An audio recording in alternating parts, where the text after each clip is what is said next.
Before I tell my story, there are two important things you need to know about me before it has any hope of making sense. Number one, I love art. Now, I know other people love art, but I really love art. I kind of treat my old university art history textbooks, the big old bricks, like a kid who's collecting baseball cards. Need it, got it, need it as I go through the pictures. And I need to see everything. And as a result, I travel extensively all around the world to see as much art as I possibly can. Number two, I tend to fall down. A lot. It's not that I am clumsy per se. I'm clumsy. I like to think more that the problem is that I'm distracted easily. I'm really, really interested in things, and there's people and conversations and animals and plants and buildings in the sky, and sometimes I'm looking at those instead of where my feet are going, and then I fall. And this happens frequently. All of that said, back during my undergrad days, I decided that I was going to go on a grand European backpacking adventure. But I was going to do it in my super OCD arty way, and first couple of stops in London and Paris and the south of France, they went swimmingly. Saw tons of art and made everyone I was traveling with hate me because they didn't want to be at art galleries at 8 o'clock in the morning every day, but I continued on my merry way. The next stop was Madrid, and I was super pumped because the next day I was going to go to the Prado, I was going to see Goya's, and I was going to see Vasquez's, and it was going to be so good. I boarded that overnight train, didn't sleep particularly well because, like European trains, and I arrived in Madrid the next morning pretty groggy and disoriented, and I was also totally out of my depth linguistically because my Spanish does not extend far beyond ordering massive quantities of alcohol, dos tequilas, por favor, señor, and occasional polite greetings. But my task was simple. All that I needed to do was find my way to my sister's friend's place who'd offered to put me up for a few nights. Seems simple enough. But what I didn't realize is that Madrid's public transit system is difficult. It's essentially corridors and escalators and stairs and then more escalators and more stairs. Basically, I've seen Escher drawings that have a more logical layout than the underground of Madrid's public transport.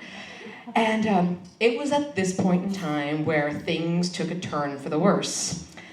And the thing that turned was my right ankle. And it turned about 90 degrees. I was going down like my 17th little flight of stairs because Escher. And in my right hand, I had a huge backpack stuffed with the ton of books I'd bought because I'm stupid. And in my right hand, nothing. I'm going down the stairs and everything is fine until I get to that last bottom stair. I'm not paying attention, and this train station is maintained to the usual standards of Spanish public infrastructure. It's a little crooked and sunken, and when I went to step for it, my foot just didn't find it. It continued on down to the ground in front, and my body was essentially pulled right around by the weight of that huge backpack, so that my foot was facing in one direction, and the rest of me was facing in the other. It was bad. I didn't know at the time, I found out later, not only had I broken my leg in 3 places, I had torn 2 ligaments, ruptured a tendon, and tore a muscle clean through. Like my foot was hanging by skin. Yeah, that's the right answer. That's the right answer, guys.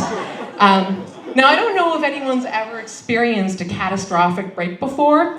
I actually had many times because I fall. Oops. But I don't recommend it because the pain is obviously excruciating and you go into pretty much immediate shock.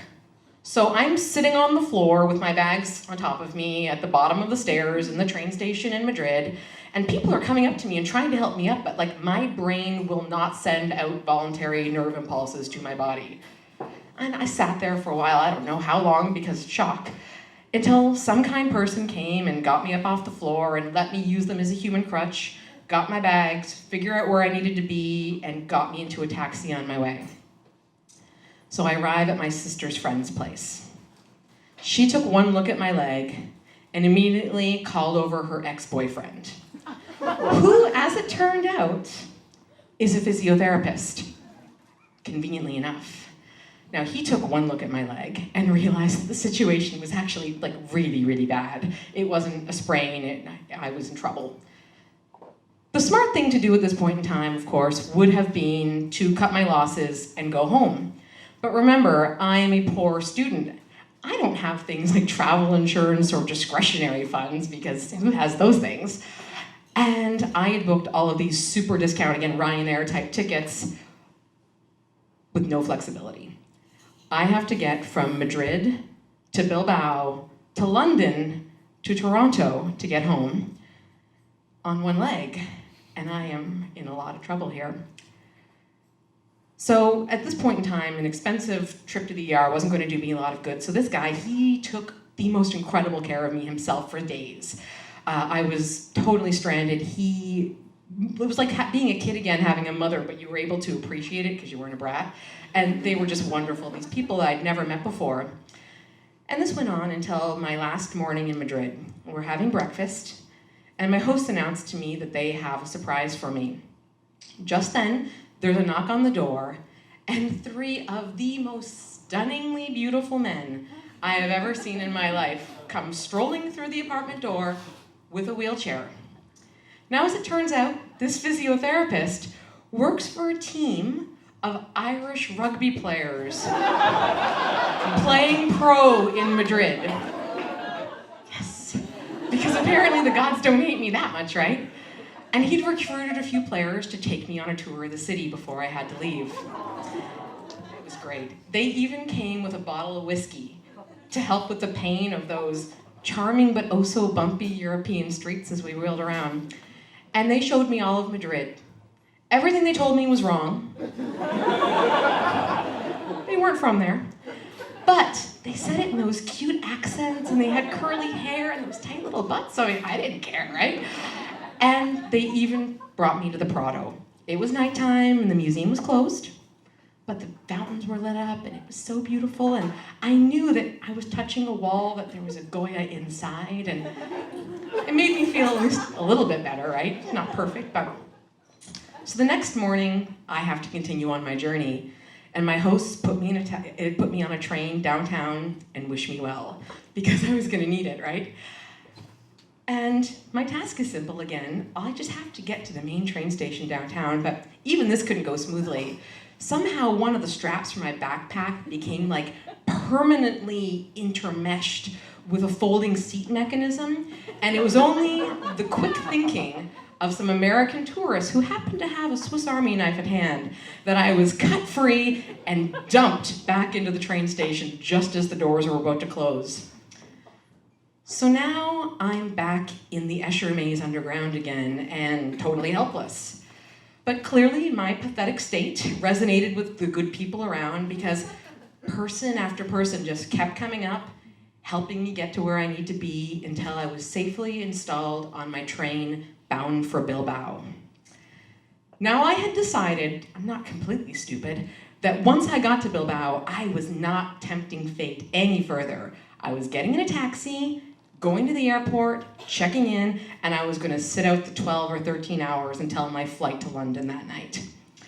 But through a quirk of either urban planning or fate or coincidence or luck, the taxi took me on a route that went straight past the Guggenheim Bilbao. And because I'm me, the moment I saw that impossible shape with those incredible titanium shingles glistening in the sunlight, I knew I couldn't stay away. But I also knew that I couldn't walk. What I really needed was some sort of a wheeled contraption. A wheelchair would have been great, but I didn't have that. And then I spot a luggage cart. And thus begins my attempts to explain to a Basque airport security guard my need to borrow a cart for the afternoon. Now, I don't know if anyone's ever encountered the Basque language before, but it is the most confusing compendium of X's and K's that you have ever seen in your life. I'm pretty sure the only word both of us understood was Guggenheim. But I showed him my mangled leg, I demonstrated my wheeling technique, I gave him my most pathetic face, which I kind of mastered after a lot of falls over the years, and to my shock, he let me take it. So I spent the afternoon wheeling myself around one of the most beautiful buildings in the world on a borrowed airport luggage cart. Elegant, no, but effective. And you know what? I managed to almost forget about the pain, almost, sort of. And I had one of the most magical days I've ever had in a gallery. They were setting up an Alexander Calder exhibition, if anyone knows who that is. Yeah, they were unpacking crates and hanging the mobiles, and they let me sit on the floor in the middle of it and watch, and it was incredible. And then later, when I couldn't take the pain anymore, and my leg was, the size of a tree trunk, I found a bench in the main atrium, and I laid down, and I looked up into that incredible, impossible space designed by Frank Gehry, Toronto's finest, and it was just filled with light and magic, and I had one of those moments that it's just downright transcendent. And I think it's gonna stay with me for the rest of my life.